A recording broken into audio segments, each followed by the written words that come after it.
Hello, everyone. A very good evening. Thanks for joining us live today for this session. And if at all Mike puts it up on a YouTube channel, then I welcome you as well if you are watching it later on demand. I would like to thank Mike for giving me this opportunity to speak in this user group. And today, as he said, I'm going to talk about multi-stage pipelines using YAML in Azure DevOps.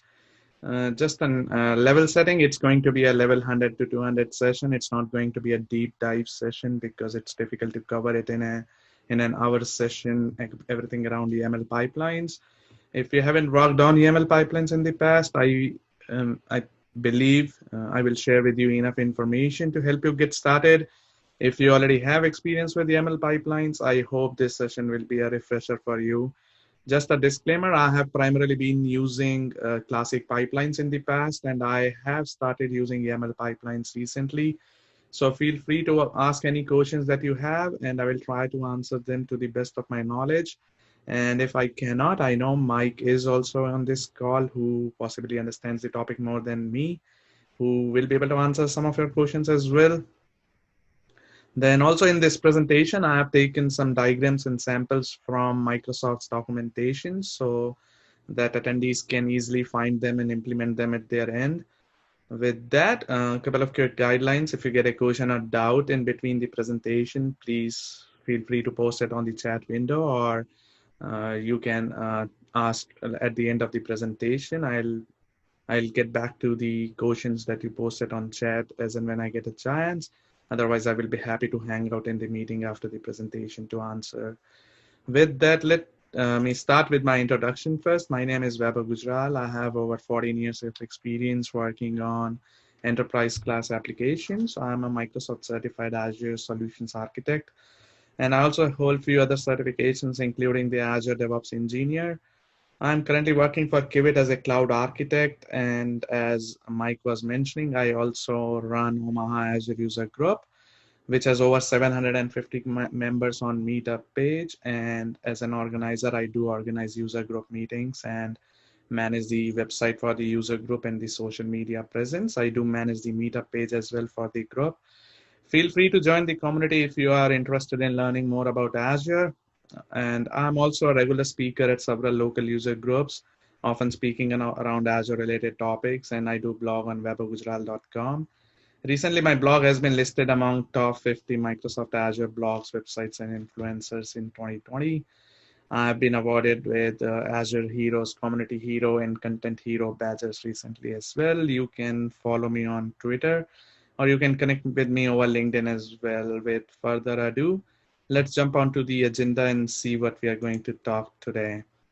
We'll be starting the conversation with Azure Pipelines. Then we'll talk about the YAML pipeline schema. We'll look into different components that go into the YAML schema like triggers, stages, jobs, tasks, and so on.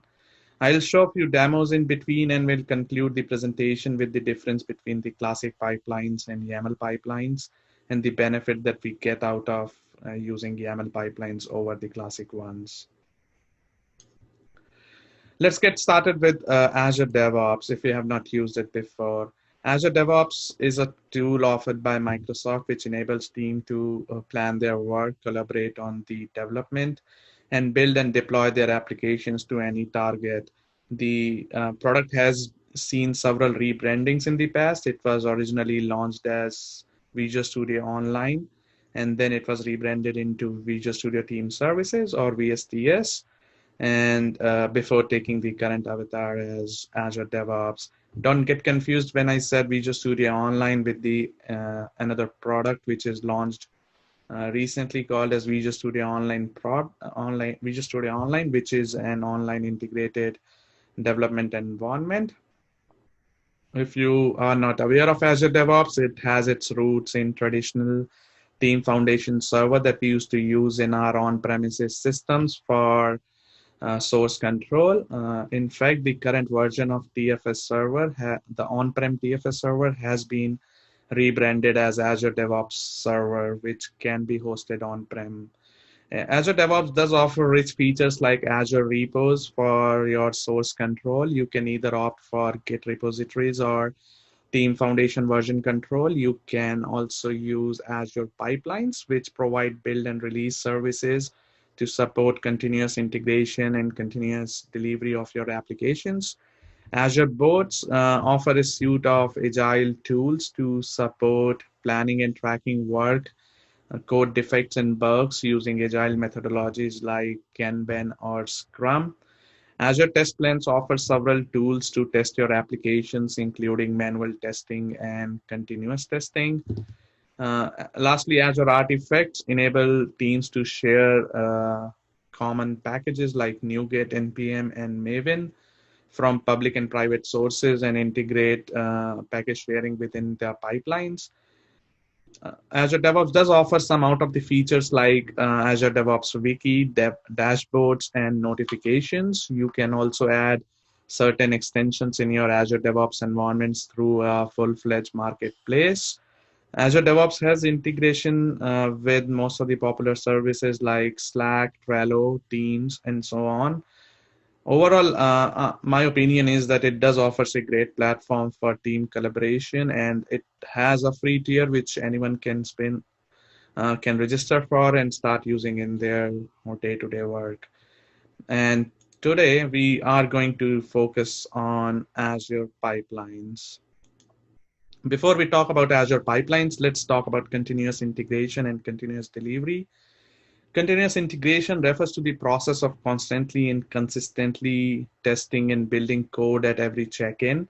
And continuous delivery refers to the process of shipping that code regularly to any target. Continuous integration includes stages like building, testing, whereas continuous delivery includes stages like release and deploy, or the deployment stage. Overall, these two different processes of building and testing code and then deploying and releasing that code into a target like cloud or on-prem servers is referred together as CI/CD, or continuous integration, continuous delivery. I have taken that image from one of the articles published on the website dzone, for which I have mentioned the link down there. Now, continuous integration helps in increasing code coverage in our projects, and it also helps us ensuring that the code is not broken with every check-in, which is a very powerful thing. We can run our test continually on our code to ensure that our code is not buggy as part of the CI process. Likewise, under continuous delivery, it enables us to deploy our code to production automatically on triggers, like whenever there is a new artifact that is available or someone has checked in a code. It does helps us to ensure that all the deployment targets have the latest code which has been tested earlier in the CI process. So overall, the two processes are very powerful and ensures that we stick with the standards. Let's talk about Azure Pipelines. Azure Pipelines is a cloud service that offers continuous integration and continuous delivery features to consistently test and build code and ship it to any target. It could be created using two ways: classic user interface, which is a browser-based interface, and through YAML syntax that we are going to talk in depth today. It does support several programming languages and application project types, including Python, Java, PHP, C#, Go, and so on. It does support integrations with many version control systems like GitHub, Azure Repos for sure, since it's part of the Azure DevOps, Bitbucket, and Subversion. It does support deployment to multiple targets, including Azure for sure, and on-prem resources and multi-cloud targets, and so on. It does support NuGet, NPM, and MVN package formats through Azure Artifacts that I was mentioning earlier. And as I mentioned in the earlier slide, there are two different models using which we can define an Azure pipeline. Starting with the classic model, we can define two different pipelines known as build and release. Builds are used for continuous integration, where code can be built and tested and an artifact is produced as the outcome of the build process. The artifact triggers the release process or continuous delivery process, which picks up the artifact and then deploys it to the appropriate target. In classic model, there is an issue that has been observed. The issue is the changes that we make into those CI/CD pipelines are not version controlled, meaning we do have change history, but we really don't know what changes were made, and we cannot revert back to those. Using YAML pipelines, we can take care of that issue, since we can define our pipelines in code and commit them with our other code changes. Just like how we do our code changes in our other code files, we can make a change in our pipeline as part of the code. We can create a pull request, and once the pull request is completed, the code is then pushed into the repo, which triggers the YAML-based Azure pipelines, which then executes CI/CD steps to build and test the code and deploy it to the selected target. One primary benefit that we get out of this approach is that we can publish pipelines as code. Secondly, since it is defined in YAML code, we can define both build and release stages within the same YAML file using something known as stages. A stage could be any distinct action in either build or release pipeline, like building code or testing code, publishing artifact, downloading artifact, deploying code, and so on. And another advantage we get out of publishing these pipelines as code is that we can publish different pipelines for different branches in our repos as well, which is not possible in uh, our classic UI pipelines. We are going to talk in detail about YAML pipelines in the following slides, but before we dive into YAML, let's go and quickly see what's the experience is among between the two. So I have logged in into one of my other systems. I am going to show you the existing project that I created. It's a basic ASP.NET project, a ASP.NET website that I have created. It's based on the ASP.NET template that comes with it. Let me show you what it does. Pretty simple, pretty straightforward. It's the standard template that comes with it. I have not changed anything in there. And I have created an Azure repo. I've created a project in Azure DevOps called as my first website. Within that, I have created a repo called as my first website. Within that, I have already checked in my code changes here. As you can see, this is all the code changes, all the code files that I have. I have created a couple of pipelines for my projects, and the first one is a UI-based pipeline, in which this is a build pipeline that I'm showing you right now. In that, what I'm doing is I'm building and running tests on my code and publishing an artifact out of it, so that that artifact can then be consumed by a release pipeline and can be deployed to any target. So what you are seeing here is I have created a pipeline. I have provided the source of my repo here. Let me go ahead and create a new pipeline and show you. I'll go ahead and click on new pipeline. This is what are the different options that it give it to me. Before we go into a YAML-based pipeline, let me show you how we can use the classic editor. I did click on the classic editor down there, and the first screen that it gives me is it gives me a list of different version control systems that I can opt from, and the team project and the repo that I want to use, and the branch for which I want to create the pipeline for. Since I have my team project selected by default, I only have a single repo. If I have multiple repos, I can choose the one for which I'm creating the pipeline for. If I have multiple branches, I can choose them from. I have for now only master branch. I'll continue with that.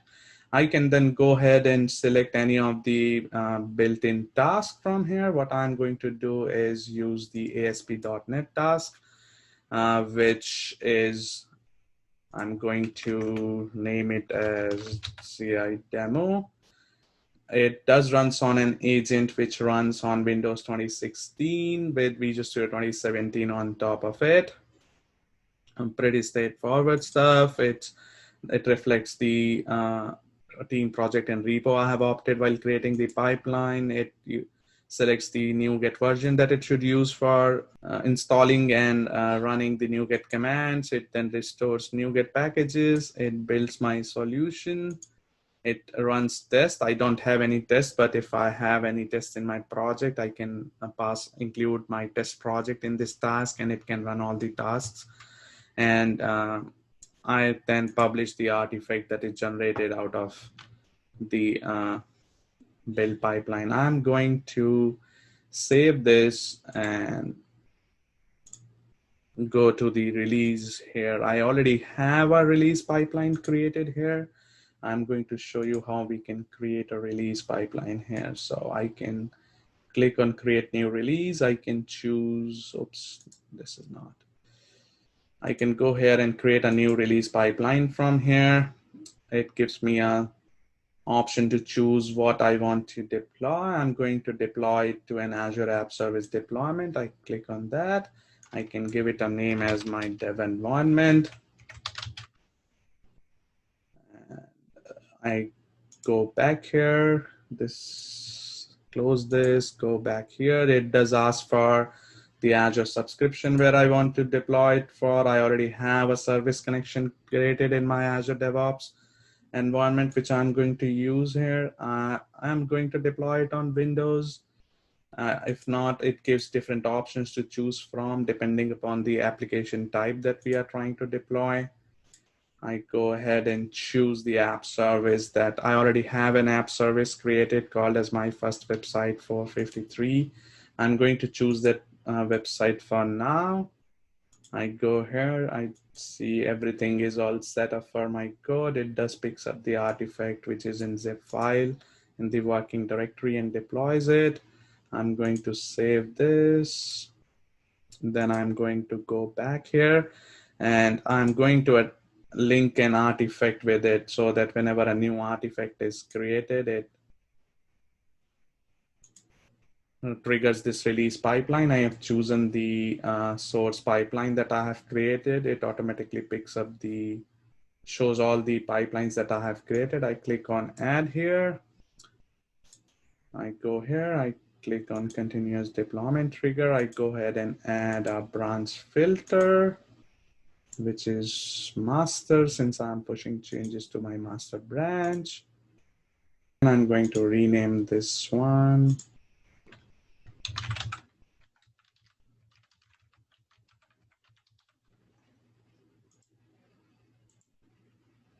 Go back here. I go here in the build pipeline. This was the one I just created. I'll go ahead and edit it, and I'll go into the triggers option, and I'll enable continuous integration so that it automatically gets triggered. So what happens now is whenever I push in a code change, it automatically triggers this. But for now, I'm going to save and queue so that I can show you how the build and pipeline runs. I'm going to click save and run. And my build pipeline is being triggered. It is going to take a minute or so. By the time it completes, I am going to disable the earlier ones that I have created.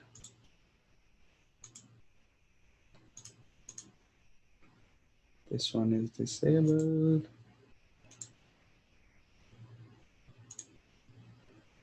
I'll go here and edit this. I will go to settings and disable this as well.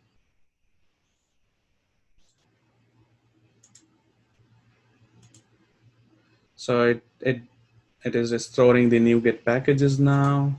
We'll come back to it later. Let me go ahead and create a new pipeline as well, which will be a YAML based pipeline. Now earlier we have used the classic editor. This time I'm going to use a YAML based pipeline. I will choose Azure Repos Git since my code sits in Azure repo. But if my code sits in GitHub or Bitbucket or any other source control, I can choose that one. For now, I will choose Azure repos. I'll choose the brand or choose the repo that I want to configure with. I will go ahead and use the ASP.NET pipeline for now, and it will create a sample code for me. We'll come back to this later. I believe the classic UI pipeline has run successfully. It has already published. Let us go and see our release.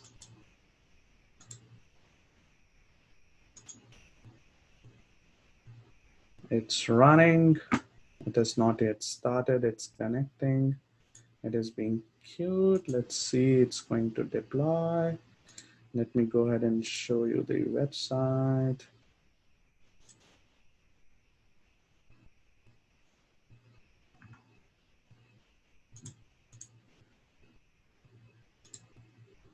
All right, so I did downloaded the artifact that we have published in the build pipeline, and which it is going to deploy it on the app service that we have configured. Since I had already published it in the past, there was not many Delta changes, so the deployment was quick enough. And here this release has been successful. We'll now go back and do the same thing in our YAML pipeline. So what you are seeing here is a YAML based pipeline where it says the trigger for our pipeline is whenever there is a change in the master branch that is committed. It runs on a VM image with the latest version of Windows. It takes 3 different variables. I'm going to talk each one of them in the coming slides, but for now, what it does is it has certain steps or tasks that it's going to execute. It's going to install NuGet. It's going to restore the NuGet packages. It's going to build. It's going to test. One thing that it's missing is the deployment piece. I'm going to add that task now.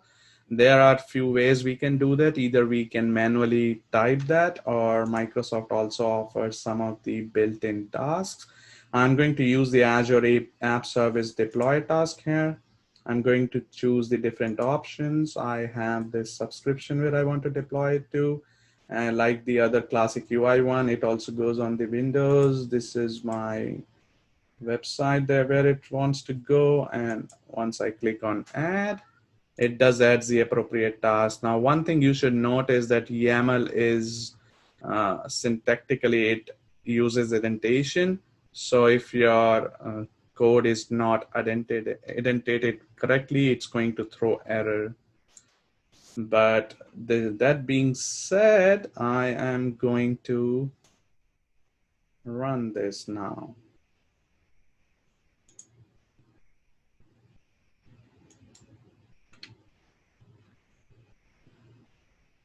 Ideally, I should have just saved it because I will show you the challenge now.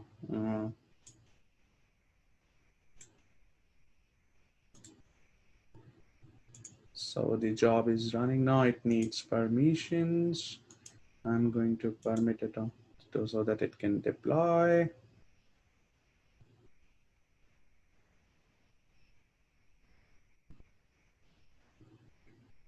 It's going to take a minute or so.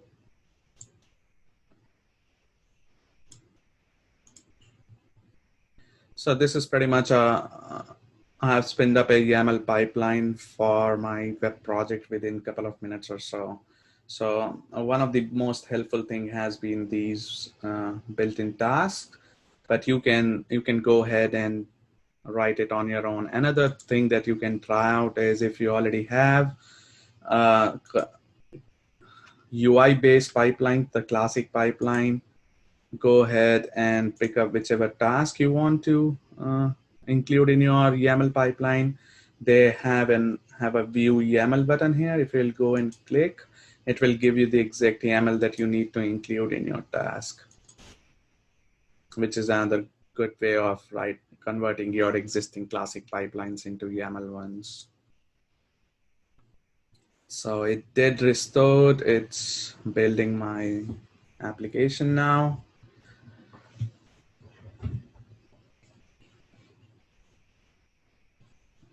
In the meantime, when it runs, I would strongly encourage you to go and check out this website known as Azure DevOps Demo Generator, which provides good options to create some standalone app projects that you can play around with. I'm going to show you. I will just sign in with my live ID. Oops.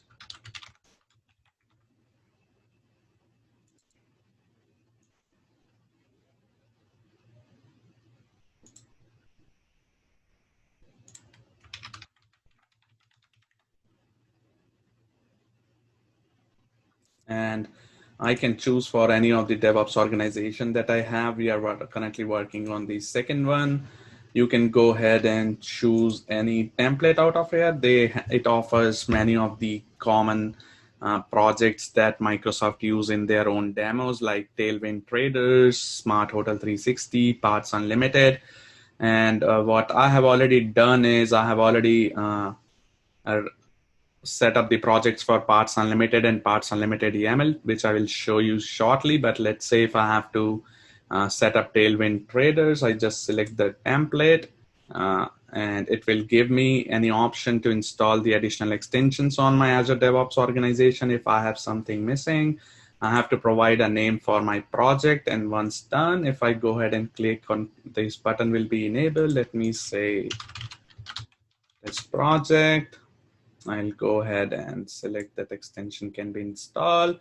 And once I click create project, it's going to create the project in my Azure DevOps organization that I can play with. Oops, my application has failed.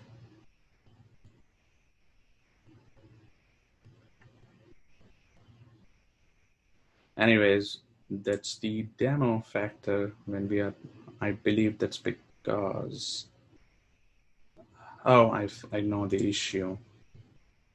I'm going to edit this pipeline.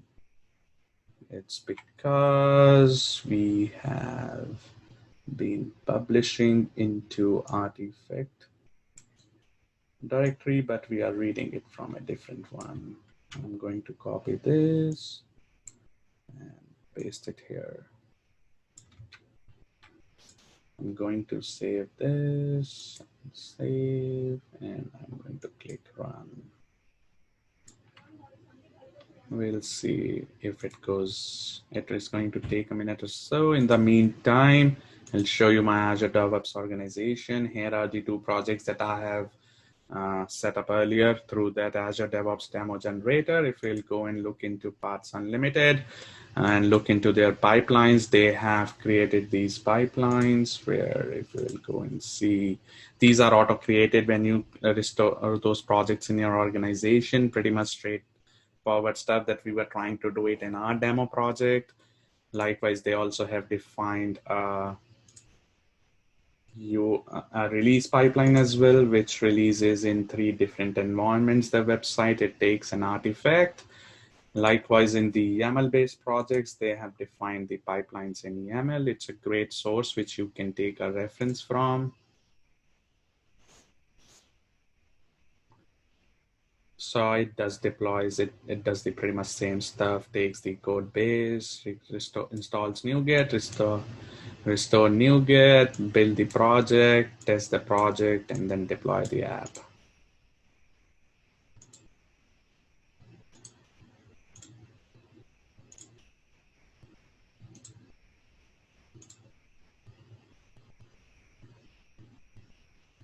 So my job is scheduled to run on an agent where my job is currently in queue. So we'll come back to this later. Let's continue with our presentation. And so, all right, we have just created a classic pipeline and a YAML-based pipeline.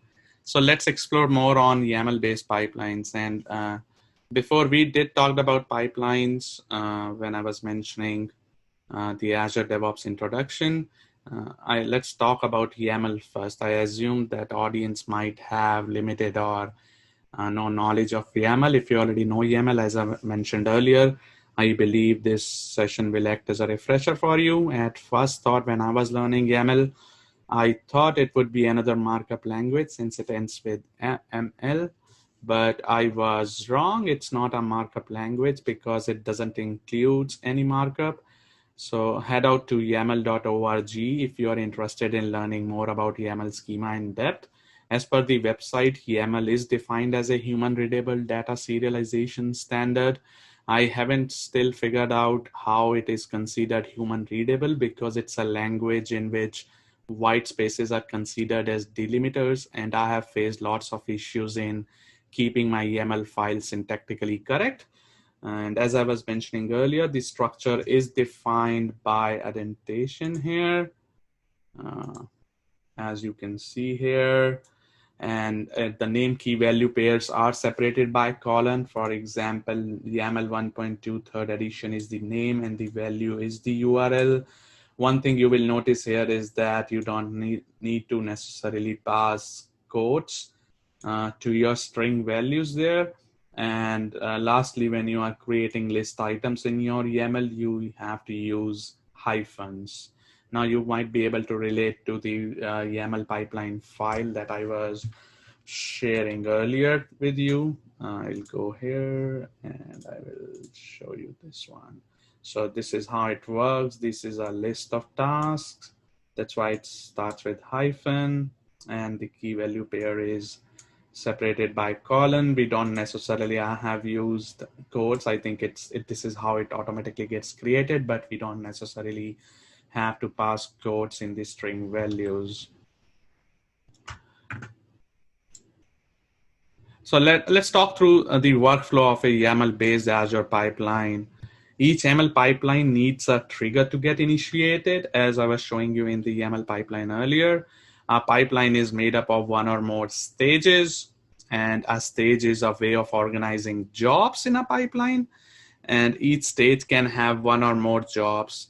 Now, each job can have one or more steps, and those steps can be a task or a script, and it's the smallest building block of a pipeline.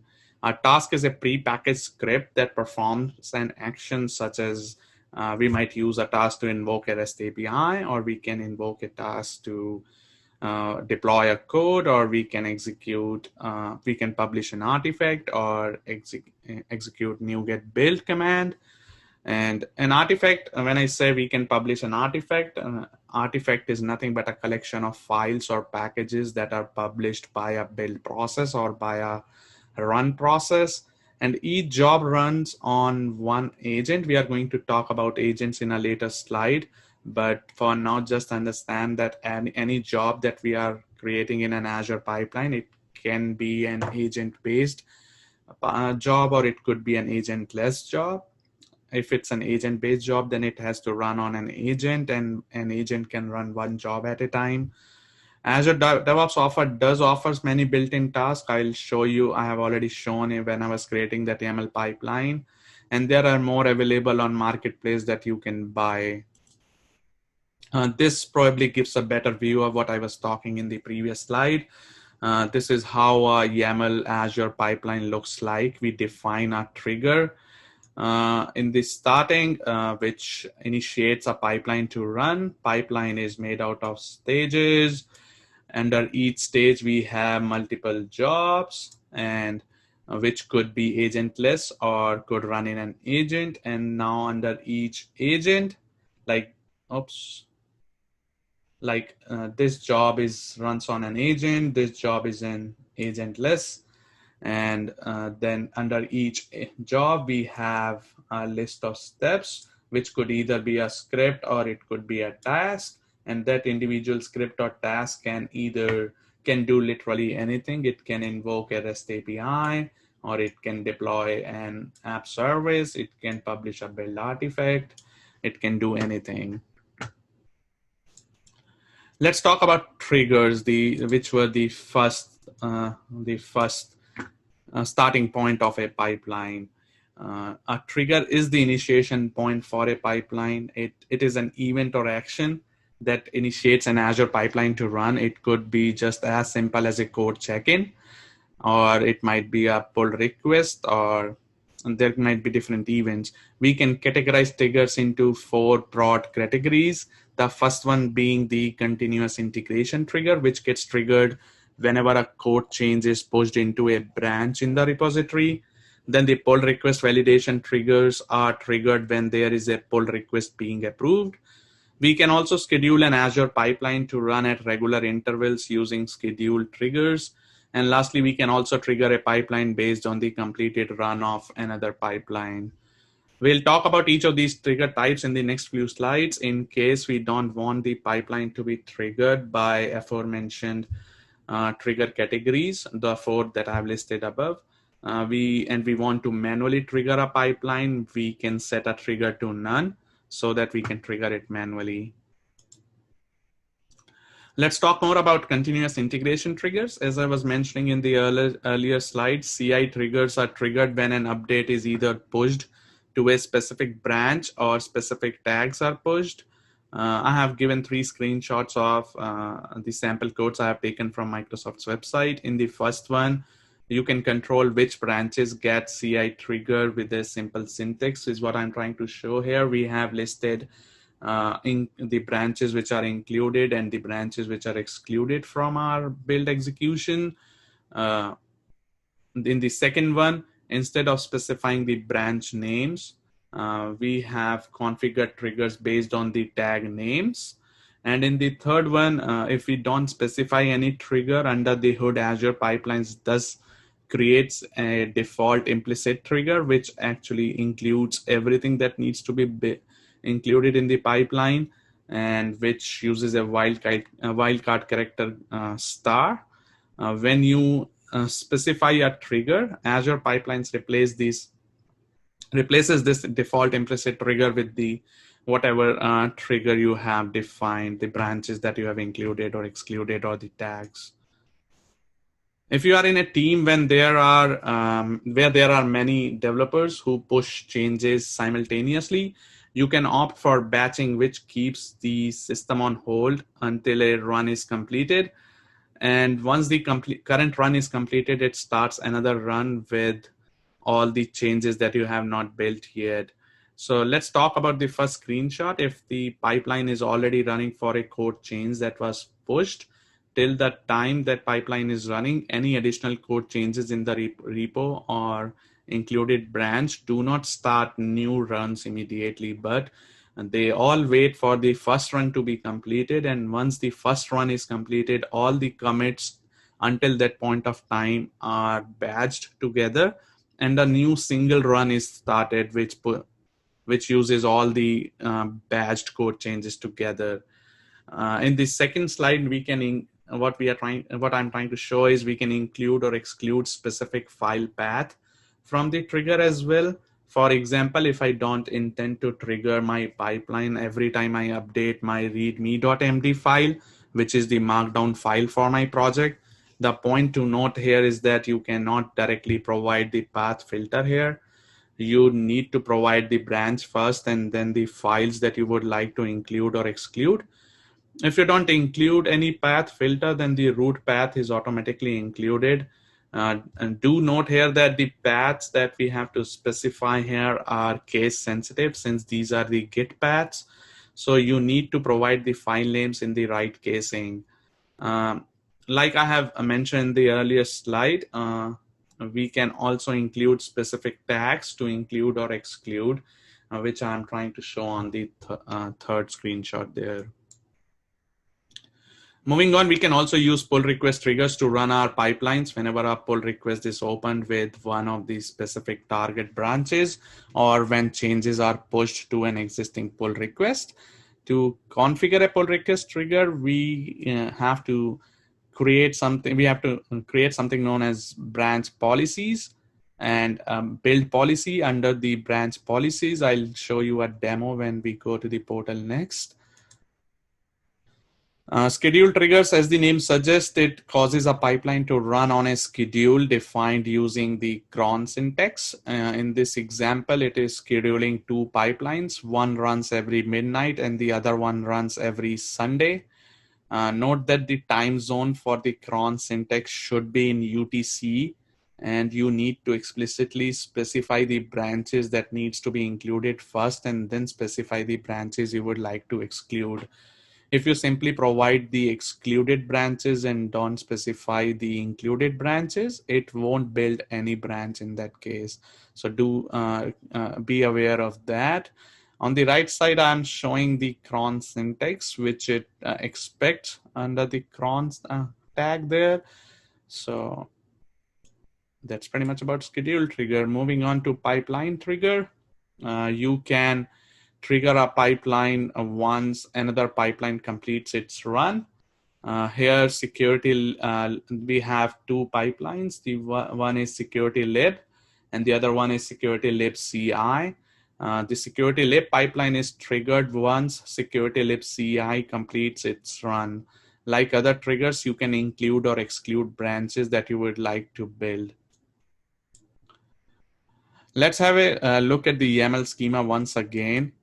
So we had on the left, we can see the basic schema of an Azure pipeline where we have stages and jobs and steps under them. And then I've taken a sample YAML file and I've tried to map them. So we have our stage A, which could be a build stage. We have a job, which might be a build job. We have a step, which might just be echoing this time, but it could be actually doing anything.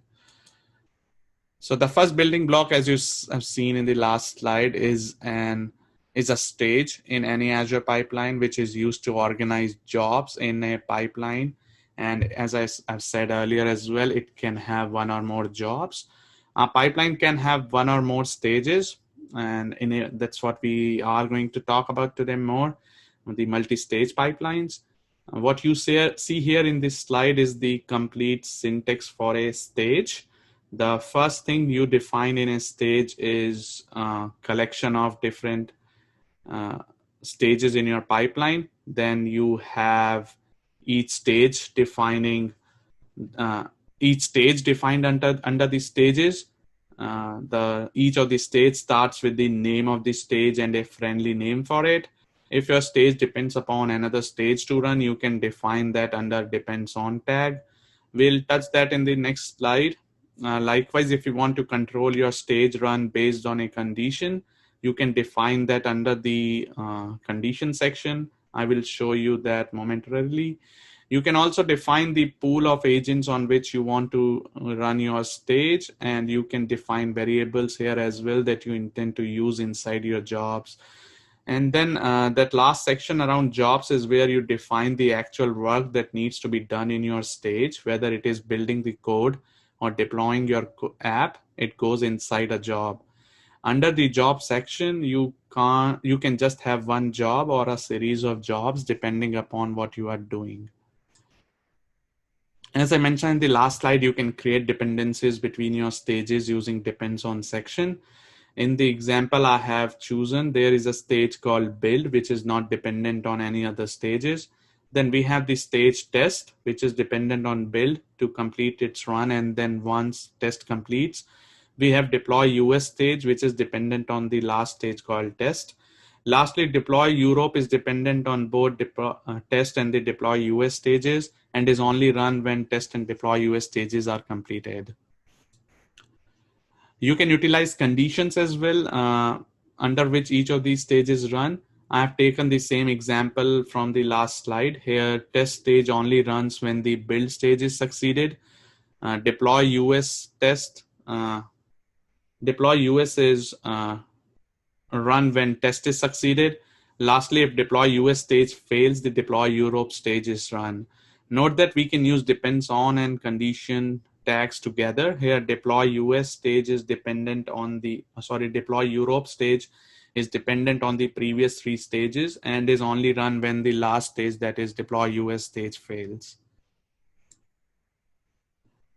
As I mentioned, that stage is a collection of jobs. Let's talk about jobs now. As I mentioned earlier, in a Azure pipeline, a job is a collection of one or more steps. What you see here is the complete syntax for a job inside a pipeline. You don't need to provide everything that you see here, but you can choose the tags that you need for your job. The idea is to show the options that are available when you are creating a job. Starting with the very top, similar to stage, when you are creating a job, you need to provide a name and a friendly name for your job. And similar to stages, you can utilize depends on and conditions to control the execution of your jobs. I will talk about these in the next few slides.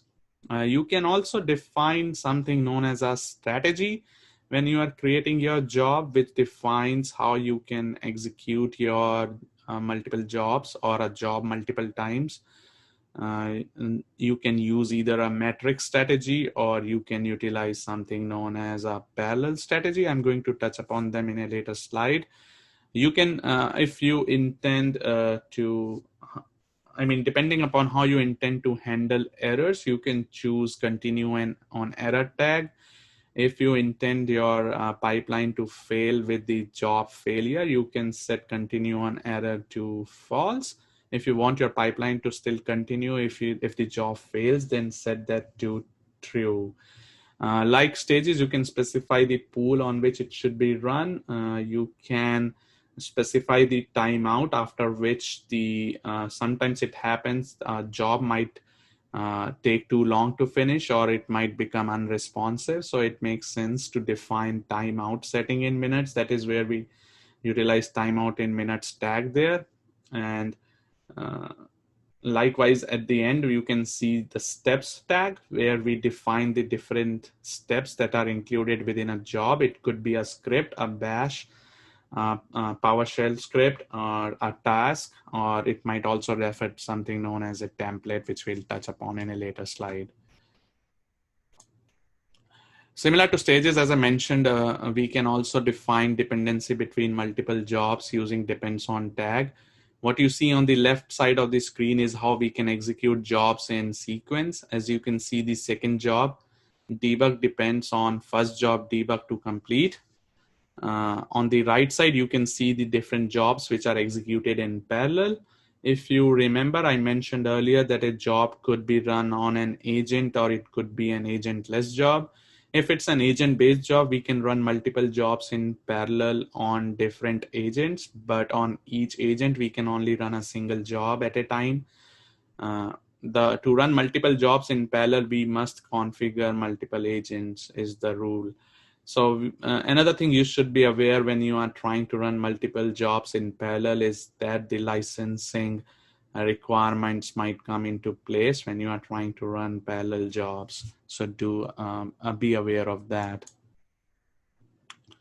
Using depends on section, we can implement patterns like fan out and fan in our jobs. On the left side, what you can see is a simplified implementation of fan out, where we have an initial job which is independent, and then we have a subsequent A and subsequent B jobs which are dependent on the initial job. On the right side, you can see a simplified implementation of fan in pattern. We have two jobs, initial A and initial B, on both of which we have a subsequent job that is dependent on. Similar to stage, we can utilize conditions to control your jobs, how your jobs run. There are some built-in job status check-in functions that you can utilize in your conditions like failed or succeeded. Check out the link listed there for the list of those functions. What you are seeing here is that a job B depends on job A to complete its run, and job B is only executed when job A fails. Likewise, job C is dependent on job A and B and is only executed when job B successfully completes its run. It's not only the job status functions, you can also use custom conditions as well using the different functions and expressions like equals, contains, ends with, and so on. Check out the list of the supported functions in the link listed over there. In the screenshot, what you can notice is the condition for the job B, which is dependent on successful completion of job A, and also if the source branch is the master branch. If the pipeline is ran for any other branch, the job fails.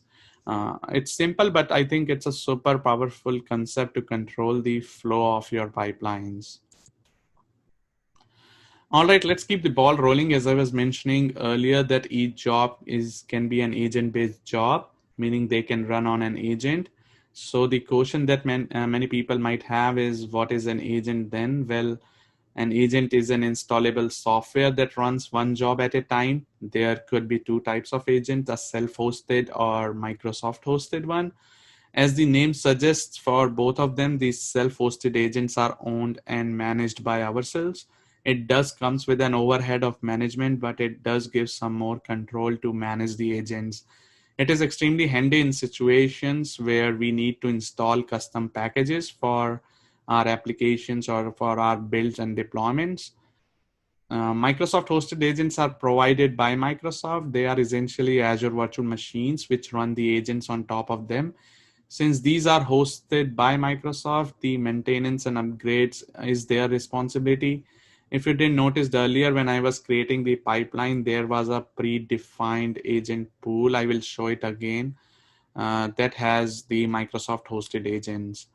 Now, both type of agents support all Windows, Linux, and Mac OS as the operating system that can be used. The agents can also be installed in a Docker container, making them portable. Now, those containers are only supported in YAML pipelines, is what I understand, and are still not supported with classic pipelines. I have not personally tried the containers here till now, but it looks very promising to me.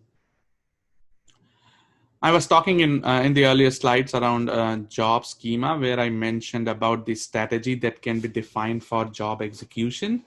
So for a single job, we can either run multiple jobs on multiple agents in parallel, or we can run the job multiple times.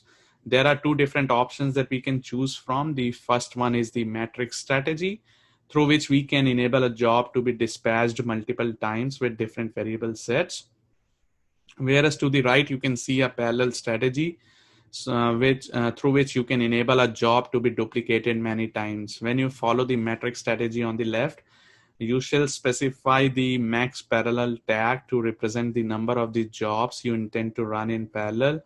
What you see as an example there is that the job called as test is dispatched 3 times with values of location and browsers set as specified in the different sections. However, only 2 jobs run at a time because we have set max parallel tag to 2 there. On to the right, under parallel strategy, we need to specify the parallel tag intending the number of parallel jobs that needs to be created. Under parallel strategy, Azure Pipeline automatically connects 2 variables to each job called as system.job position in phase and system.total jobs in phase to track how many number of executions have completed. And the example that I have taken here shows a job which is dispatched 5 times with the 2 different properties I mentioned earlier. There are a specialized type of jobs available within Azure YAML-based pipelines known as deployment jobs, which allow us to run our steps or jobs sequentially against an environment. These are specialized types of job, which does offer a couple of benefits over these standard jobs. Like they does maintain deployment history, and we can define the deployment strategy for the application as well. On the right, you can see the deployment jobs syntax, which is very similar to what I have shown for the general job object earlier. Speaking of the last actual building unit that actually executes is called as task. It is the actual execution unit within a pipeline, which I have mentioned earlier. A job is a collection of tasks which could execute, invoke a REST API, deploy something, or build something, test something.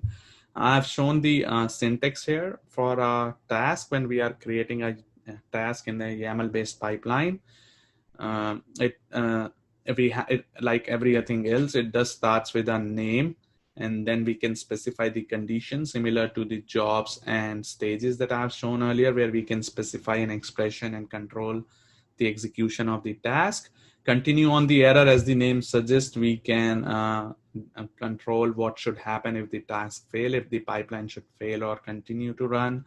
We can enable or disable an individual task. Timeout in minutes is similar to what we have seen in the jobs earlier, where if we want, if the task is unresponsive, or if it is too long, or if it is taking too much of time, how long should we wait before timing out the task? And finally, the target, where the container resource should be deployed to. I've shown this earlier when I was showing the pipelines. There are some built-in tasks there which we can refer to. Once we click on them, it automatically creates the YAML for us. Do check them out. They are very powerful. And last thing I want to touch about Azure DevOps YAML pipelines before we go back to the demo is templates, which allow us to define reusable content and logic and parameters within our Azure pipelines. If a template is used to include content, there are two different ways we can do it. Either we can use a template to insert reusable content, or otherwise we can also use templates to control what is allowed in a pipeline. If a template is used to just include content, it functions like an include directive in languages like C++, where content from one file is inserted into the other file through headers. When a template controls what is allowed in another pipeline, in a pipeline, that template defines the logic that another file must follow. What you see as an example here is on the left side. We have a template where we are specifying a parameter called as yes, no in the template file, and then passing the value of that in the actual pipeline on the right. As you can see, the extend section where we are specifying that our pipeline extends a template. It's a very powerful feature. I strongly encourage you to check it out. It's only available in YAML pipelines and not in classic ones. Check out that link that I have listed there for more details. Let's quickly go to the demo. So this is the pipeline that I was showing earlier. Let me see if the pipeline that I was running earlier went through. It did push the code changes to the pipeline. I'll go back to the YAML code, and what you will notice here is there is no stage, there is no job tags here. The reason being because we have defined a single stage and a single job here. In that case, the stage and the job tags become optional, and we don't have to provide them since we have a single stage and single job. What I'm going to show you now is to have multiple stages in this pipeline, one for building my code and one for deploying my code, and then run that pipeline as multiple stages rather than as a single generic stage. So the first thing I'm going to do is I'm going to define stages, and I'm going to create my first stage. I'll call it build.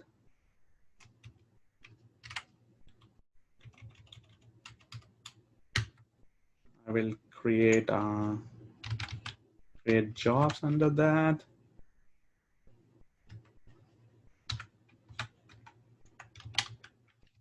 I'll call it build.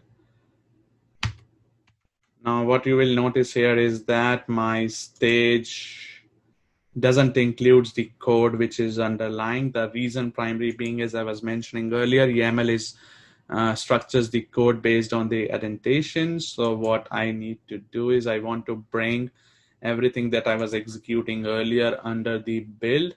So I'm going to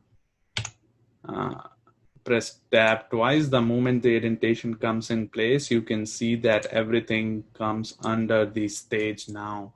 So I'm going to further add one more stage and take out this particular task where I'm deploying my application.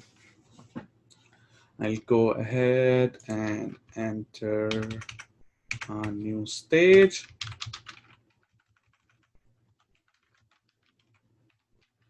I'll call it deploy. will create jobs.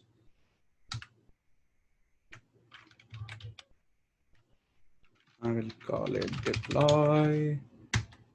Now I will create a task here. I can either copy it from here, or I will go ahead and create this one. This one is the same thing that I created earlier. Choose the right subscription. I'll authorize it. I'll choose the app service name.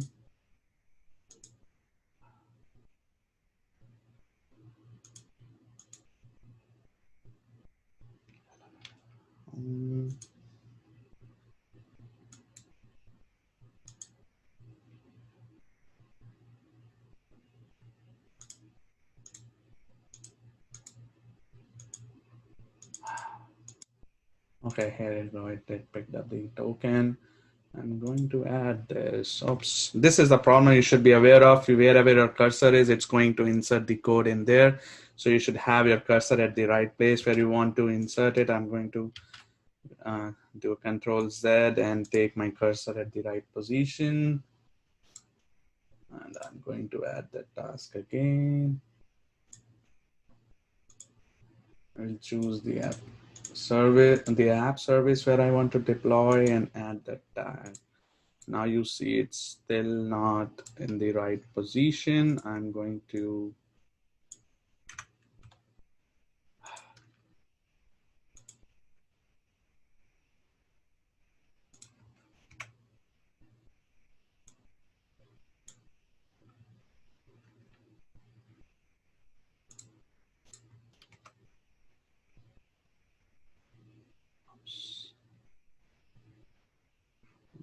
copy this just to be safe that I'm not messing up with my white spaces.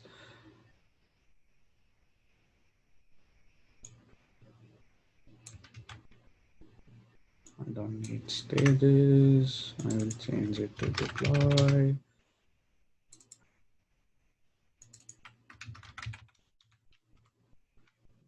and add this task again. And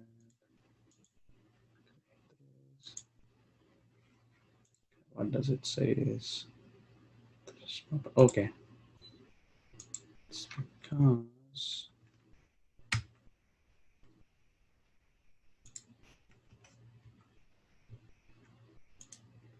so I will add them.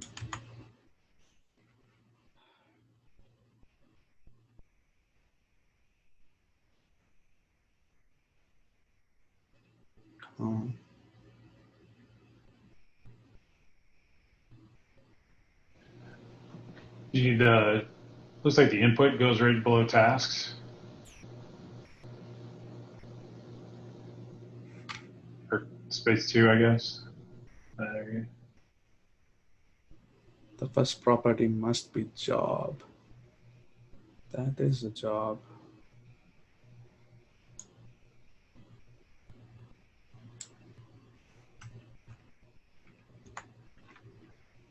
Or do we have? Oh, okay. Oh, stuff. Yeah.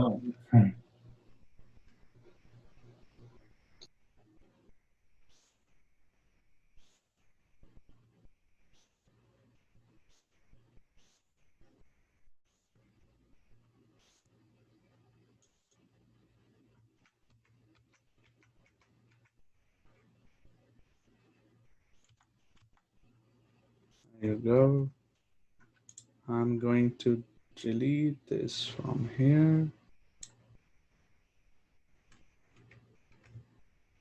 So now we have two multiple stages. One is for build, one is for deploy. Let me go ahead and save this and run this. So as you can see, we have created two different stages. It shows me those two stages in under stages tab in my dashboard. Let me see what's happening in my pipeline. Its current position in queue is 1. It's going to take a minute or so before it gets kicked off. But if you'll go back to the pipeline here, and if you'll see the repo here, you can see every time I create a new pipeline, it creates an appropriate YAML file in there. You can see the code changes that I have made. This is the stage that I have just added for the deploy pipeline here. So that way we can manage the version control on our pipeline every time. It's gonna take a minute or so before it gets kicked off. Let me cover a couple of more slides that I had. And so yeah, let's quickly touch base upon the classic versus YAML pipelines.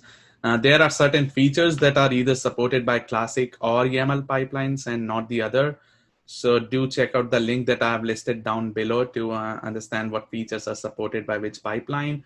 For example, container jobs, as I mentioned, are supported in YAML, but not in classic. Likewise, templates are supported in YAML, but not in classic. Task groups are supported in classic, but not in YAML. So do compare the features and see what you are trying to use. And version control in YAML is, in my opinion, the primary benefit that you get out of it. We can have define our pipelines as a code and maintain a version on the source control for that, which is the best part. These are some of the resources I did use for my learning, and I thought it would be useful for everyone. The first one is the Microsoft documentation on Azure Pipelines, which gives details each and everything that I have spoken in this presentation. Then the Azure DevOps demo generator, which helps you get started with any of the Azure DevOps demo projects and play around with pipelines, or rather anything else in Azure DevOps overall.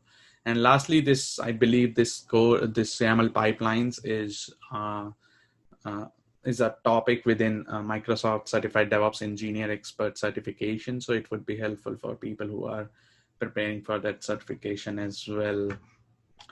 So with that, I think I'm done with my presentation, and my build is still going on, and I can show it to you once it finishes. But in the meantime, if there is anyone who has any questions, I can answer those.